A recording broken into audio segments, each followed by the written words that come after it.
Hello everyone, welcome back to another used device unboxing and short review. Today in this video, I like to share you guys iPhone 15 Pro Max. So first of all, talk about the box content. At first, open the box, we got our smartphone.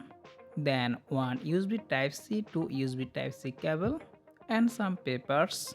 This is blue titanium color.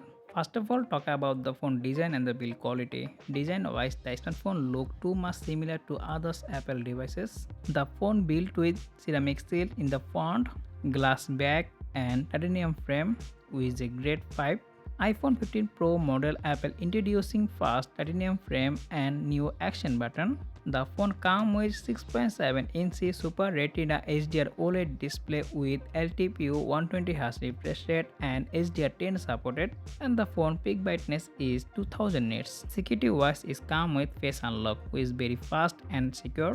On the performance side, the phone comes with fast 3nm Apple A17 Pro chipset with 8GB of RAM and up to 1TB storage.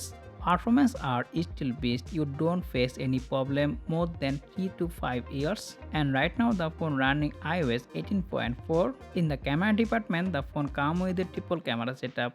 48 megapixel main sensor, 12 megapixel periscope telephoto lens with 5x optical zoom and 12 megapixel ultra wide, and the font is come with 12 megapixel selfie camera. The smartphone main camera and selfie camera you can record highest 4K 60fps video, and you also record 1080p, 25fps, 30fps, 60fps, 120fps and 240fps slow-mo video with 10-bit HDR W vision. Now let's talk about the picture quality. Daylight, the smartphone take a great pictures. All the image color correction, dynamic range and sharpness are so good. And the 12 megapixel ultra wide also give you great pictures. Especially I like this smartphone 5x telephoto lens. You can take a great portrait, and very soon this smartphone long time camera review coming our channel, so make sure to subscribe and press the bell icon. The smartphone powered by 4441 mAh battery with support 20 watt fast charging and 15 watts wireless charging. Okay, that is all about our iPhone 15 Pro Max short unboxing and review. If you found this video informative, make sure to subscribe and press the bell icon, and I'll be catch you next one. Take care, Allah Hafiz.